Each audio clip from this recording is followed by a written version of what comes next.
Hello everyone, मैं अंजलि शर्मा एक बार फिर से आप सभी का स्वागत करती हूँ मेरे YouTube channel astro by Anjali में, जहाँ हम बात करते हैं about astrology, numerology, tarot card reading, Vastu and other positive aspects of life. हमारे बड़े बुजुर्ग हमेशा हमसे कहते हैं कि अपने कर्म अच्छे रखो, अच्छे कर्म करो, अपना मन साफ रखो, दूसरों की मदद करो। ऐसा क्यों? ऐसा इसलिए कि जब हम ऐसा करते हैं तो उसका फल भी हमें बहुत अच्छा मिलता है। This is law of Karma. Law of Karma कहता है कि आप जैसा दूसरों के साथ करेंगे आपको वैसा ही मिलेगा। लॉ ऑफ कर्मा की बात मैं क्यों आपसे कर रही हूँ? क्योंकि आज मैं आपको एक्सप्लेन करूँगी कि कैसे एक बच्चा अपने जन्म के साथ अपनी जन्म पत्री लेकर आता है। लॉ ऑफ कर्मा और री इनकारनेशन, इन दोनों के कॉम्बिनेशन से बनती है एक बच्चे की जन्म पत्री। आपने कभी सोचा है एक बच्चे ने जन्म लिया और वो अपने साथ अपनी जन्म पत्री लेकर आया, लेकिन अभी तो उसने कोई कर्म भी नहीं किया, तो फिर ये जन्म पत्री आई कहाँ से, कैसे बनी? क्योंकि बच्चा अपने साथ अपने पास्ट लाइफ के कर्म और संस्कार लेकर आता है। जब पास्ट लाइफ की बात आती है तो पुनर्जन्म भी होगा। पुनर्जन्म में बहुत से लोग विश्वास नहीं करते, लेकिन भगवान श्री कृष्ण ने खुद भगवत गीता में कहा है कि जिस तरह से मनुष्य पुराने वस्त्र त्याग कर नए वस्त्र धारण करता है, उसी तरह से आत्मा भी पुराने शरीर को त्याग कर नया शरीर धारण करती है। और अगर मैं साइंटिफिक फैक्ट्स की बात करूं तो फर्स्ट लॉ ऑफ थर्मोडायनेमिक्स भी ये कहता है कि energy can neither be created nor be destroyed. वो सिर्फ अपना फॉर्म चेंज करती है। मैं एनर्जी की बात क्यों कर रही हूँ? क्योंकि ब्रह्मांड की हर एक चीज़, चाहे वो लिविंग बीइंग है या वो नॉन लिविंग बीइंग है, हर चीज़ ऊर्जा से बनी है। हम भी ऊर्जा से बने हैं। एनर्जी अगर सिर्फ अपना फॉर्म चेंज करती है तो इसका मतलब हम भी अपना फॉर्म चेंज करते हैं। हमारी कभी डेथ नहीं होती।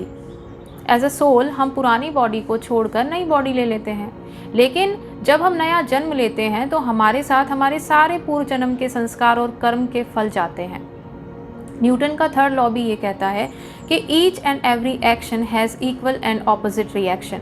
आप जो भी करते हैं उसका एक रिएक्शन ज़रूर होता है, लेकिन उस रिएक्शन को मिलने में कई बार टाइम लग सकता है। ऐसा ज़रूरी नहीं है कि आपने आज कोई कर्म किया और उसका फल आपको आज ही मिल जाए।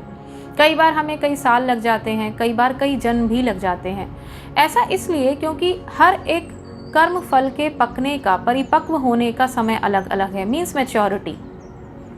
जैसे इंश्योरेंस पॉलिसी आप लेते हैं, जब आप इंश्योरेंस पॉलिसी लेते हैं तो सब इंश्योरेंस पॉलिसी का टेन्योर तो सेम नहीं होता। कोई पॉलिसी 10 साल में मैच्योर होती हैं, कोई 20 साल में मैच्योर होती हैं।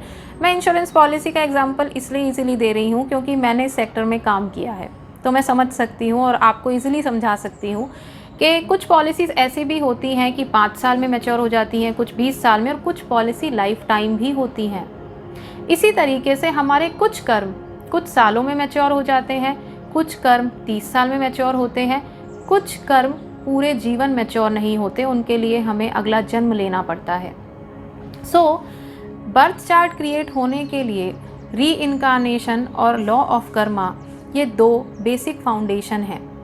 अगली बार जब भी आप किसी एस्ट्रोलॉजर के पास जाएं तो प्लीज़ पहले अपने कार्मिक जर्नी को समझने की कोशिश कीजिए। ऐसा इसलिए क्योंकि मैंने बहुत बार मेरे बचपन से मैंने लोगों को ये कहते हुए सुना है, जब भी कोई मिस हैपनिंग हो जाती है तो बहुत ईजिली कुछ लोग ये बोल देते हैं कि हमारे साथ भगवान ने बहुत बुरा किया। लेकिन आपके साथ भगवान ना कभी बुरा करते हैं ना कभी अच्छा करते हैं, ये चीज़ आप समझें। भगवान का कोई इंटरफेरेंस नहीं होता किसी के साथ अच्छा या बुरा करने में। ये आपके कर्म थे जिनका रिज़ल्ट आप आज फेस कर रहे हैं।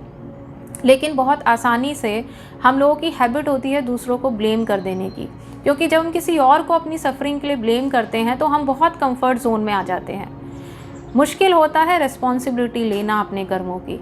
लेकिन प्लीज़ रियल एस्ट्रोलॉजी को समझें। रियल एस्ट्रोलॉजी आपको बताती है कि किस तरीके से आपको अपने कर्मों को रेक्टिफाई करना है, किस तरीके से आपको इम्प्रूवमेंट करनी है अपने कर्मों के अंदर। सिर्फ उपाय लेने के लिए किसी एस्ट्रोलॉजर से ना मिलें।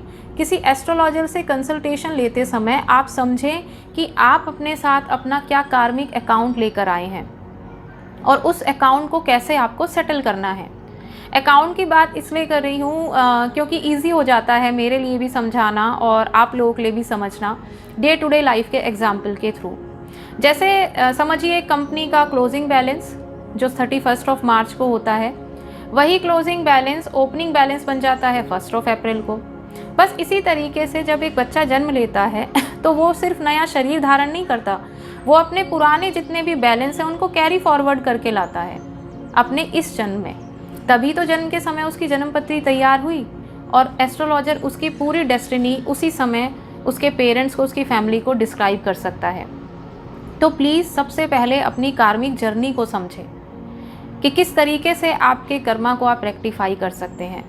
अब हम चलते हैं हमारे नेक्स्ट क्वेश्चन की तरफ।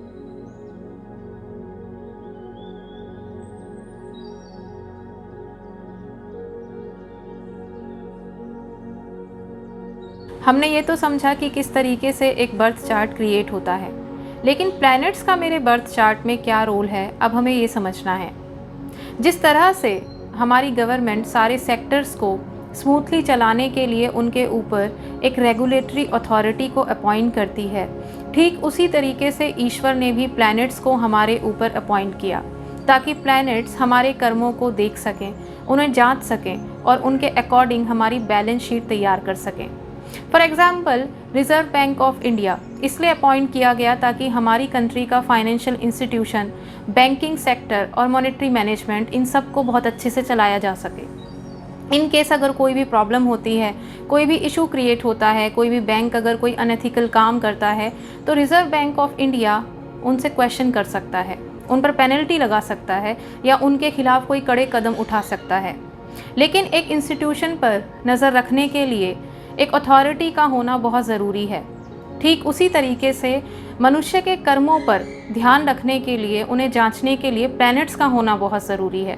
बिना प्लैनेट्स के किसी की कुंडली में आप ये जज नहीं कर सकते कि उसके कौन से कर्म अच्छे रहे हैं और कहाँ उसे रेक्टिफिकेशन की ज़रूरत है। जब एक बच्चा जन्म लेता है तो उसकी कुंडली में प्लैनेट्स की पोजीशन देखकर एक एस्ट्रोलॉजर ये डिस्क्राइब करता है कि इस बच्चे को किस फील्ड में सक्सेस मिलेगी, कहाँ पे ऑब्स्टेकल्स आएंगी, इसके रिलेशनशिप कैसे होंगे। इन सारी चीज़ों को हम सिर्फ प्लैनेट्स को देखकर ही डिस्क्राइब कर सकते हैं। So planets are so much important for birth chart. बिना प्लैनेट्स के एस्ट्रोलॉजी संभव नहीं है। तो ये था कि प्लैनेट्स किस तरीके से हमारी लाइफ में, हमारी कुंडली के अंदर एक बहुत इम्पॉर्टेंट रोल प्ले करते हैं। अब हम चलते हैं हमारे नेक्स्ट क्वेश्चन की तरफ।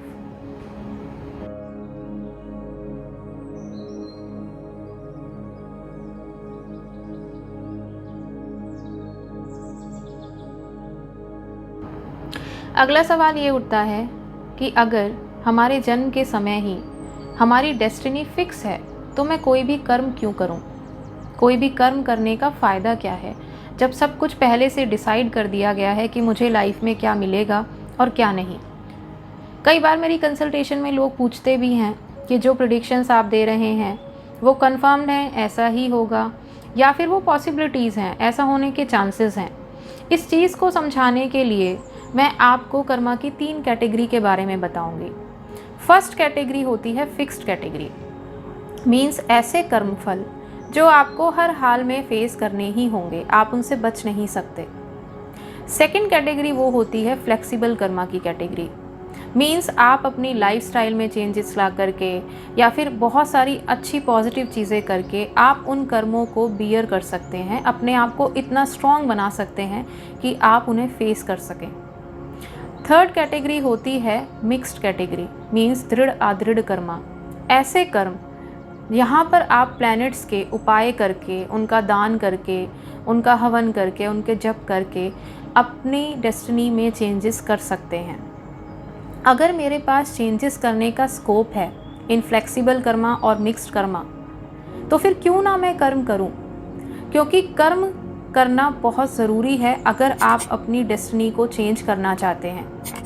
भक्ति, जप, साधना, डोनेशंस, दूसरों की हेल्प करना और बहुत ही प्योर इंटेंशंस के साथ कोई कर्म करना, इन सब चीज़ों में वो पावर है कि वो आपकी डेस्टिनी को चेंज कर सकते हैं। एक एस्ट्रोलॉजर से कंसल्ट करते समय आपको ये जानना बहुत ज़रूरी है कि आपका कोई भी कर्म फल किस कैटेगरी में आता है। क्या वो फिक्स्ड कैटेगरी में है या वो फ्लेक्सिबल और मिक्स्ड कैटेगरी में है। अगर वो कर्मा, वो फल आपकी फ्लेक्सिबल और मिक्स कैटेगरी में है तो ये बहुत ज़रूरी है कि आप उसके अकॉर्डिंग अपने कर्म करते रहें, क्योंकि अगर आप कर्म करते हैं तभी आप उनमें परिवर्तन भी कर सकते हैं। भगवान ने श्रीमद् भगवद गीता में भी कहा है कि कर्म कर, फल की चिंता मत कर।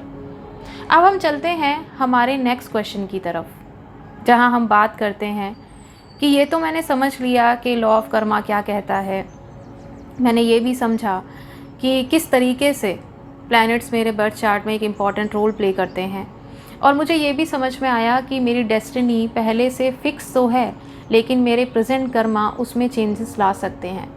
ना मैं बात करती हूँ कि जब आप किसी एस्ट्रोलॉजर के पास जाते हैं, आप ऑलरेडी एक प्रॉब्लम में होते हैं और आप एक्सपेक्ट करते हैं कि एस्ट्रोलॉजर तुरंत से आपको कोई रेमेडी दे और आपकी प्रॉब्लम दूर हो जाए। लेकिन आपको एक एस्ट्रोलॉजर के पास तब जाना चाहिए जब भी आप अपनी लाइफ के कोई बड़े डिसीजंस लेने वाले हैं। फॉर एग्ज़ाम्पल, अगर आपका बच्चा 10th पास करता है तो उसको अब कौन सी स्ट्रीम चूज़ करनी चाहिए, ये वो समय है जब आपको एक एस्ट्रोलॉजर के कंसल्टेशन की ज़रूरत है। जब जब आप अपनी लाइफ में ऐसे डिसीजंस लेने वाले हों जो आपकी लाइफ को चेंज कर सकते हैं, तब तब आपको एक कंसल्टेंट की ज़रूरत होती है, आपको एक एस्ट्रोलॉजर की ज़रूरत होती है। प्रॉब्लम ये होता है कि हम किसी भी एस्ट्रोलॉजर के पास तब जाते हैं जब हम ऑलरेडी एक प्रॉब्लम में फंस चुके होते हैं और हम एस्ट्रोलॉजर से एक्सपेक्ट करते हैं कि अब वो कोई रेमेडी देंगे और हमारी लाइफ रातों रात चेंज हो जाएगी, लेकिन ऐसा पॉसिबल नहीं है। इसीलिए एस्ट्रोलॉजर के पास आपको कब जाना चाहिए ये समझना भी बहुत ज़रूरी है। आज के इस एपिसोड में मैंने आपसे जो भी बातें की हैं, मैंने पूरी कोशिश की है कि आपको पूरी सरलता के साथ बहुत इजी लैंग्वेज में मैं सारी चीज़ें डिस्क्राइब कर सकूं, ताकि आपके लिए एस्ट्रोलॉजी को समझना आसान हो सके और किसी भी तरीके की कोई कॉम्प्लेक्स सिचुएशन ना क्रिएट हो। आज के लिए बस इतना ही।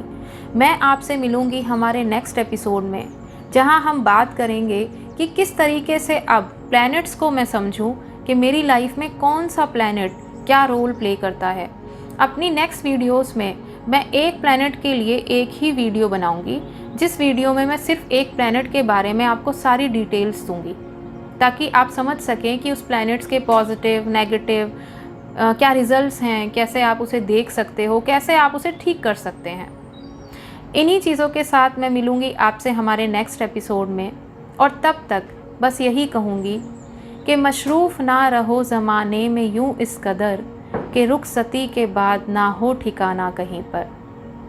Be happy, be grateful for everything in your life, and watch your every intention, watch your karma, watch your thoughts, because it creates your destiny, it creates your future, and you are the creator of your destiny. So God bless you. Thank you.